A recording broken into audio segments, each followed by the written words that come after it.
ቢራ መጠጣት ጤና ነው ወይስ ጠንቅ? ጤና ይስጥልኝ።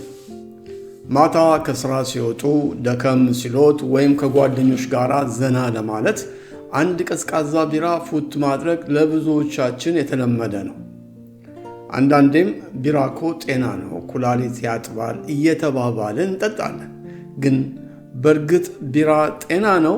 የዓለም ጤና ድርጅት WHO አንዲትም ጠብታ ቢራ ለጤና ደህንነቱ የተረጋገጠ አይደለም ሲለን፣ ሌሎች የሳይንስ ጥናቶች ደግሞ በልክ መጠጣት ለልብና ለኩላሊት ጤና ይጠቅማል ይላሉ።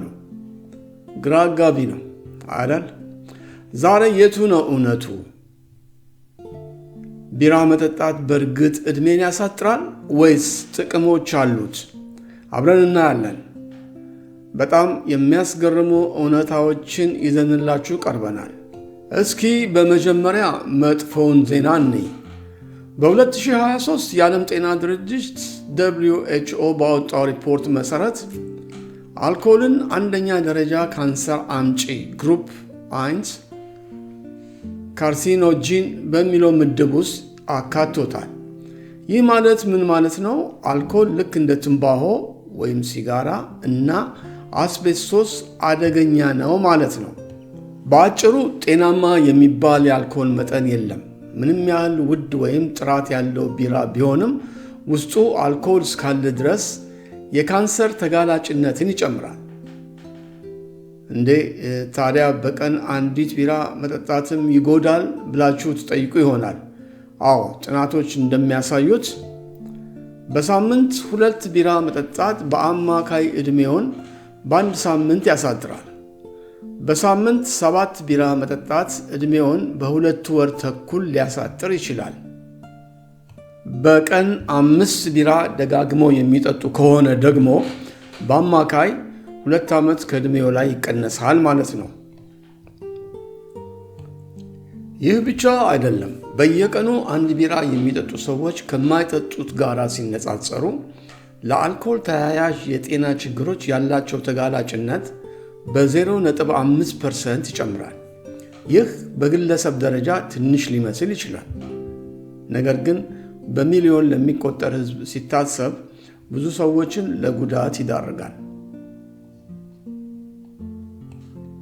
እስኪ ደግሞ ስለ ቦርጭ እናውራ። ቢራ ፈሳሽ ዳቦ ተብሎ እንደሚጠራ ያውቃሉ። አብዛኛው የቢራ አይነት ከፍተኛ የሆነ ካሎሪ እና ካርቦሃይድሬት አለው። ነገር ግን ጠቃሚ የሚባሉ ማዕድናት እምብዛም አይገኙበትም። ችግሩ ያለው የቢራ ካምፓኒዎች በጠርሙሱ ላይ ምን ያህል ካሎሪ እና ካርቦሃይድሬት እንዳለው በግልጽ አለመጻፋቸው ነው። ለምሳሌ የለስላሳ መጠጦች ላይ የስኳሩን መጠን ማየት እንችላለን። ቢራ ላይ ግን ይህን መረጃ በቀላሉ አናገኝም። ይህ ማለት መጠጡ ውስጥ ያለው ባዶ ካሎሪ ሳናውቀው ወደ ሰውነታችን እያስገባን ክብደት እንጨምራለን ማለት ነው። ይሄ ሁሉ ጉዳት ካለው ለምን እንጠጣዋለን? ደግነቱ ሌላ የሚያስደስት ዜና አለን።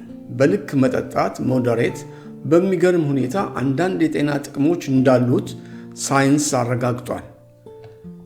በልክ ማለት ምን ማለት ነው? በአሜሪካ የጤና ተቋም መመሪያ መሠረት ለወንዶች በቀን ቢበዛ 2፣ ለሴቶች ደግሞ በቀን 1 ማለት ነው። ታዲያ እነዚህ ጥቅሞች ምንድን ናቸው? መጀመሪያ ላይ የተቀመጠው ሀ የኩላሊት ጠጠርን ይከላከላል። በፊንላንድ የተደረገ ጥናት እንዳረጋገጠው በየቀኑ በልክ ቢራ መጠጣት የኩላሊት ጠጠርን በ40% ሊቀንስ ይችላል። ምክንያቱም ቢራ 93% ውሃ ስለሆነ ኩላሊትን በማጠብ ይረዳል።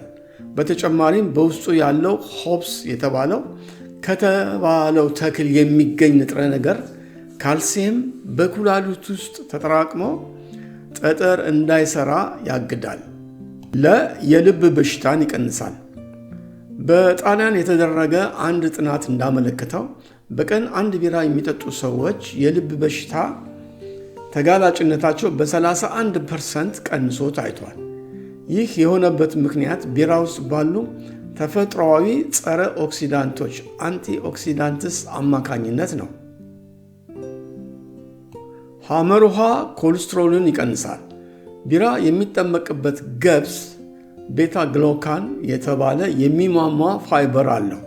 ይህ ፋይበር በደም ውስጥ ያለውን መጥፎ ኮሌስትሮል መጠን ለመቀነስ ይረዳል።